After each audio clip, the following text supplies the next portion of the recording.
안녕하세요 여러분. 오늘의 흥미로운 기사 내용은 챗GPT와 대학의 사랑, 증오관계 내부, 그리고 욕먹는 제약회사는 더 건강한 미래를 약속합니다.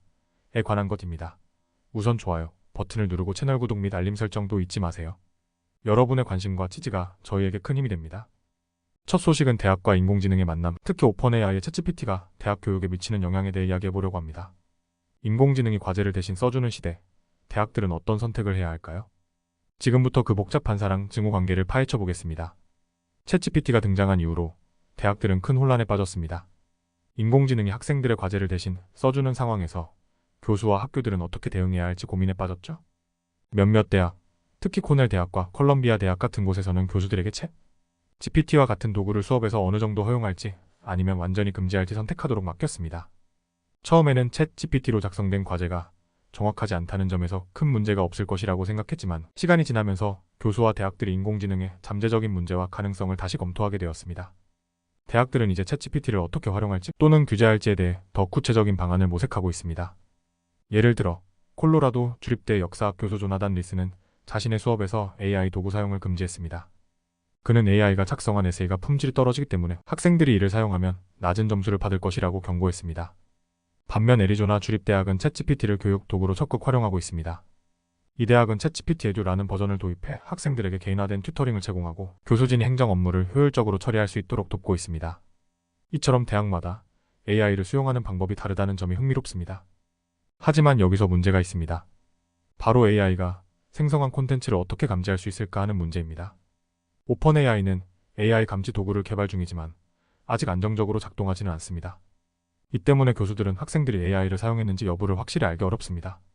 이는 AI가 수업에서 어떻게 사용되는지 규제하는 데 큰 어려움을 주고 있습니다. 따라서 몇몇 대학들은 아예 학습 평가 방식을 새롭게 구성하려고 합니다. AI 도구를 단순히 금지하는 대신 학생들이 AI를 사용하는 방법을 교육하고 이를 적절하게 인용하도록 가르치는 것이죠. 대학들은 이제 챗GPT와 같은 AI 도구가 단순한 위협이 아닌 교육의 새로운 도구가 될 수 있는 가능성을 보고 있습니다. 예를 들어 컬럼비아 대학교의 컴퓨터 과학 교수 비샬 미스라는 학생들에게 AI가 생성한 코드의 오류를 찾아내는 과제를 주면서 AI를 맹목적으로 믿지 말고 비판적으로 활용하는 방법을 가르치고 있습니다. 또한 AI를 통해 학생들이 학습하는 방식을 개선하려는 노력도 이어지고 있습니다. AI가 단순히 정답을 제공하는 도구가 아닌 올바른 답을 찾아가는 과정을 안내하는 튜터로서의 역할을 할 수 있다는 점에서 고등교육의 목표와 맞닿아 있는 부분이 있습니다. 결론적으로 챗GPT와 대학의 관계는 복잡하지만 흥미로운 변화를 겪고 있습니다. AI가 단순히 부정행위의 도구가 아니라 학습과 교육의 새로운 가능성을 열어줄 수 있다는 점에서 대학들은 신중하게 접근할 필요가 있습니다. 이 과정에서 중요한 것은 학생들에게 AI를 올바르게 사용하고 비판적으로 사고하는 능력을 길러주는 것이 아닐까요? 두 번째 소식은 최근 논란이 되고 있는 제약회사 GRIFOLS에 대해 이야기해보려고 합니다. 여러분은 이 회사에 대해 얼마나 알고 계신가요? 최근 주식시장에서 큰 하락을 겪으며 투자자들의 관심을 받고 있는 이 회사는 과연 기회일까요? 아니면 위험한 선택일까요? 지금부터 그리폴스의 현재 상황과 미래 전망을 철저히 분석해 보겠습니다. GRIFOLS는 스페인 바르셀로나에 본사를 둔 플라스마 의약품 제조업체로 2006년 스페인 증권거래소에 상장된 후 2020년까지 엄청난 성장을 이뤘습니다. 특히 혈장 기반 의약품 공급과 지리적 다각화를 통해 S&P 500보다 5배나 높은 성과를 기록했죠. 매출의 절반은 미국에서 발생할 정도로 글로벌 시장에서 중요한 위치를 차지했습니다. 그러나 코로나19 팬데믹이 시작되면서 상황이 급변했습니다. 팬데믹 중 GRIFOLS는 코로나에서 회복된 환자의 혈장을 치료제로 사용하는 연구에 투자했지만 이 연구는 실망스러운 결과를 낳았습니다.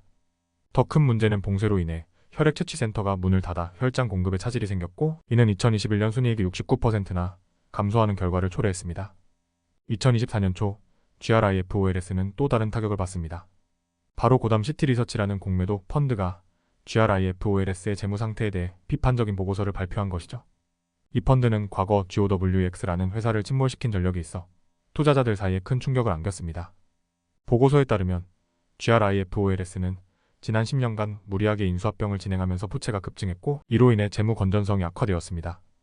또한 GRIFOLS는 스크랜턴 엔터프라이즈라는 투자 회사와 불투명한 거래를 진행하면서 회계 문제를 일으켰다는 의혹을 받았습니다. 이러한 논란은 GRIFOLS의 주가 하락으로 이어졌고 투자자들의 신뢰를 크게 잃게 만들었습니다. 그렇다면 GRIFOLS는 앞으로 어떻게 될까요? 우선 긍정적인 신호도 있습니다. GRIFOLS의 기업 가치는 현재 매우 저평가된 상태입니다. 기업 가치는 예상 EBITDA의 약 9배에 불과한 등 이는 경쟁사인 CSL의 21배와 비교해 매우 낮은 수치입니다. 또한 팬데믹 이후 플라스마 시장이 강력하게 반등하면서 GRIFOLS의 핵심 이익이 크게 증가할 것으로 예상됩니다. 또한 GRIFOLS는 최근 경영진을 교체하고 그리폴스 가문의 일상적인 경영 참여를 줄이는 등 거버넌스 개선을 위해 노력하고 있습니다. 이러한 변화는 투자자들에게 긍정적인 신호로 작용할 수 있습니다. 결론적으로 GRIFOLS는 현재 여러 문제를 안고 있지만 동시에 기회도 존재합니다. 재무적인 리스크가 크지만 적절한 경영 개선과 시장 반등이 이루어진다면 큰 수익을 기대할 수 있는 투자 대상이 될 수 있습니다. 하지만 이 회사의 회계 문제와 불투명한 거래 관행은 여전히 불안 요소로 남아 있습니다. 따라서 GRIFOLS에 투자하려는 분들은 이 회사의 리스크와 기회를 모두 신중하게 고려해야 합니다. 우리는 단순한 숫자와 소문에 휘둘리기보다는 더 깊이 있는 분석과 전략적인 접근이 필요합니다. 오늘은 여기까지입니다. 다음 영상에서 더 유익하고 흥미로운 내용으로 찾아뵙겠습니다. 이 영상은 투자 의견이 아닙니다. 매우 감사합니다.